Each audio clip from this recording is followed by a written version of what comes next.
Oh, oh, oh, hey, hello. Sorry, I didn't know it was going live already. But hello, everybody. Welcome to the Sports Talk Network channel. Welcome to this somewhat impromptu. I could have had breaking news, but I just wanted to simply have the title being what the title is. Cleveland Browns if it's just the word may have, create a playoff team for the 2018 season and beyond. But then again, could you say that about every team? Every team trying to improve, every team turn over players, whether it's to retirement, trade, releasing, or otherwise, you're bringing in players, you get rid of players. Turnover overall for in the NFL is always saying and abundant each and every year. There's big trades, big movements.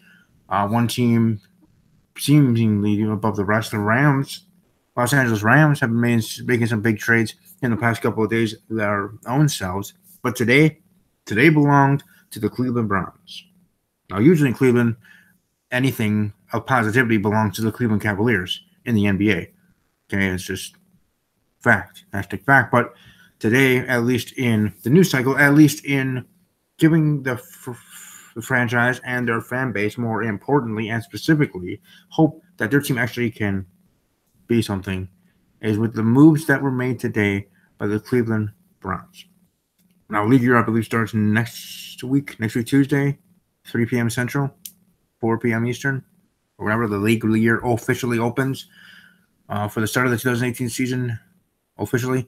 But they announced the trades or trades made by the Cleveland Browns trying to make a playoff push now or playoff push ever in their franchise, let alone trying to be something, trying to be relevant, trying to be something. I guess really continue just to say the same word or synonyms to that word. But a mere hours, the Browns adding a new quarterback, Tyrod Taylor, from previously from the starting quarterback of the Buffalo Bills. Starting cornerback, or adding a cornerback, Demarius Randall from my team, the Green Bay Packers, 13-time world champions, and a Pro Bowl wide receiver in Jarvis Landry, formerly of the Miami Dolphins. All three good players. Tyrod Taylor, I actually was on the phone with my good friend Tyler, I have had on my NFL podcast in the past, or at least once. Actually got to, or was able to have him on the show for a short time and getting his takes on the topics at that time. But I was speaking with him because he reached out to me to talk about the trade with the Packers specifically, because that's our team that we root for here in Wisconsin. Go Pack Go. Demarius Randall being traded from Green Bay, going over to Cleveland, and in return, the Green Bay Packers, we get DeShone Kizer. Now, I think that who wins in that trade? Us getting DeShone Kizer, a quarterback that, we played him. There's been interceptions. And Demarius Randall, who last season may have improved a little bit, but I still remember his horrific season 2 years ago. And just the same with his personality and rubbing some players the wrong way, and rubbing some fans as well the wrong way, and how in his effort, in his play, especially near the end of this season, at least to me. But again, talking to my friend about the trade involving our team, the Packers, specifically in relation to in regards to the Cleveland Browns. Demarius Randall going to Cleveland, Kizer coming here to Green Bay.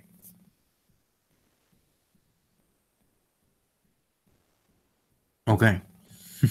Cleveland agreeing to trade a mid-round draft pick to Buffalo for quarterback Tyrod Taylor. So there you go. You got a new quarterback going to be thrown to a new wide receiver, Jarvis Landry. You also still have your other the other side with your wide receivers. That kind of tandem is certainly going to be interesting in its own right.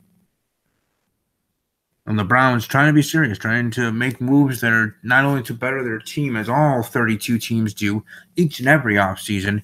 And each and every offseason, we usually have a winner, a true winner, and a true losers of the offseason and of free agency specifically of, what team, built the roster to make it to the Super Bowl now, let alone make playoffs, be relevant in Cleveland Browns case or for any team's case.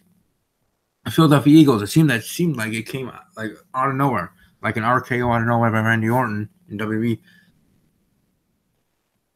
Getting a head coach, Doug Peterson, former Green Bay Packer quarterback Brett Favre, picking up some wrestlers that they did in the offseason the past offseason and free agency, and building their team into a team of destiny that just won the Super Bowl. First ever in franchise history. Not saying Cleveland's going to be doing that here in the 2018 season, but I am very impressed and happy for Cleveland and their fan base, like Jay, host of Talking WWJ, of these players and coming into the fold in Cleveland. I really think things are going to be something this year. Let's just put it that way. Are they going to make the playoffs? We'll see. But with the moves being made, I think Cleveland certainly has shook things up in their division, in the NFL, and otherwise, showing that the Browns are trying not to be a laughingstock, not to be like, oh, you're being traded to the Browns. Oh, that sucks for you. The Browns are one of 32 teams. They're trying to improve their roster by trading for said players or whoever, trying to be better, trying to be something, trying to be relevant at all. So, more power to Cleveland. And getting a quarterback like Tyrod Taylor, I think, is going to be Ingbuster. And this makes me think and wonder, well, what are the Cleveland Browns, or what is that organization going to do when we get to the NFL draft? They have 2 picks in the top 10. Will they still go after a quarterback? I don't think so. Maybe not so much. Maybe they might not go after a quarterback, or maybe they should. Either way, it's going to be interesting, and at least to me, more intriguing and wondering, well, now where is Cleveland going to go with these 3 mega deals and getting these great athletes, because they are great athletes, okay? Landry, Randall, and Taylor. Yeah. Upon with all the ammunition they have in the NFL draft to trade back into the first round if they want to, with 3 picks in the second round. Cleveland's really making a sense just to try to be something, trying to make all of it. It's certainly going to be interesting to see moving forward how this all goes down, because I certainly am thinking and hoping and wishing good luck to the Browns, because I really think it's going to be something, and truly be something. And hopefully, in the end, the Browns slowly but surely, each and every season starting here in the 2018 season, just get better and better. Because, hey, that's not only good for the Cleveland Browns team, players, franchise, organization, fan base, it's good for the NFL, honestly. But we'll see.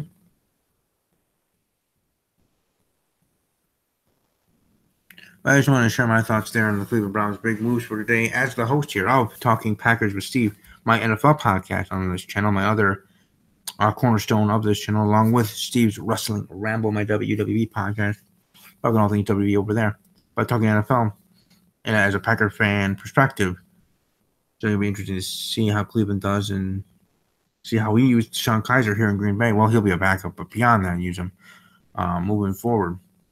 Because I really was enjoying Brett Hundley. He could have been a quarterback of the future, but we'll see how it'll be moving forward. But I just wanted to share my thoughts on the Cleveland Browns, being the team making the biggest moves, making some noise, some relevant noise, not just someone's being traded to Cleveland. No, these are prominent players, still someone in their prime, can contribute to the Cleveland Browns if they give effort to do so. I mean, heck, Jarvis Landry, wide receiver the Browns, or now with the Browns, formerly the Miami Dolphins, he himself even asked to be traded to Cleveland. Cleveland was becoming higher on his list to either sign with or trade with, or ask the Dolphins to trade with, and send him there. So actually wanted to be sent to Cleveland, not the team because they were wanting to just get rid of him, sending him to Cleveland. That's usually how that goes. But with these 3 players, I really think it's going to do something. They're make a dent in Cleveland. They're going to be something this season. Going to be relevant. And for the Cleveland Browns fans like Jay, that I know personally, a good friend of mine, that's all they want. To be relevant. To matter. To truly be one of the 32. I think they have now. It's really going to be interesting to see how everything goes moving forward. So thank you all for stopping by. If you watch live and on watching archive, welcome to smash the like button, share, subscribe to the channel as well. Ring the bell so you know when I do go live with a video and upload it, or when it is uploaded to the channel, So I'll be back here for more videos tonight here shortly. Hope you all enjoy the rest of your evening, your weekend as well. And above all else, as always, take care.